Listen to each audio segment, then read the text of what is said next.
Next up is Mazda's RX-8, representing the rear-drive sports car class. Its Wankel engine doesn't make a lot of torque, but it's very lightweight and has almost perfect weight balance. That, along with the R3 Sport package, which brings forged wheels, sticky tires, and a nice stiff suspension, will make it look pretty good for the handling test. Let's go see how she does at Mazda's Laguna Seca Raceway.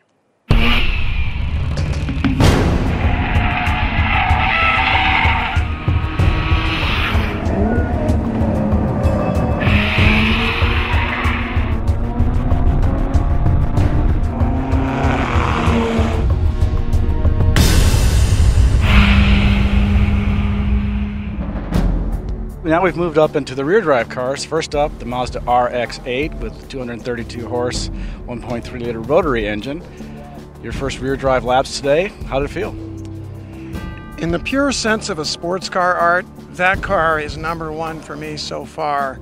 I felt like it was just a glove on my hand. I could just put it right where I wanted and drive the living daylights out of it. Really, the RX-8 put a smile on my face. Extremely well balanced.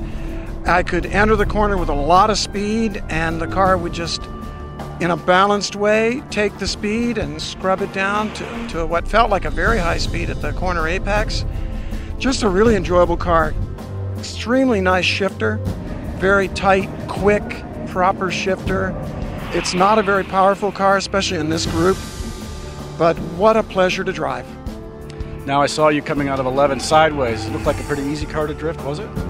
Yeah, it was. A little too much entry speed, especially in second gear, and it'll get sideways. But at the same time, wow, what fun to drive a car that's unfettered by weight and a lot of electronic controls. And we had the stability control turned off. It was a real pleasure.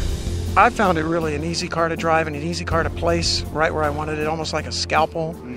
Although I wouldn't say that the road feel was on the order of the best Porsches, the effect was in more of a classic sense of a lighter car that is more one with the driver. Some of the more powerful cars, it's almost like riding a horse or a bucking bronco even, although not that bad in this group. Whereas the RX-8 it's really more like the wings have been bolted right to your arms like Icarus, and you're part of it. I like that feeling very much. Is this rate as your favorite car here thus far today, handling-wise? Handling-wise, yes. I miss the power. I love the gearbox. Handling-wise, I gotta say, by far the most satisfying car to drive through the corners. A couple more interesting entries to come. Stay tuned.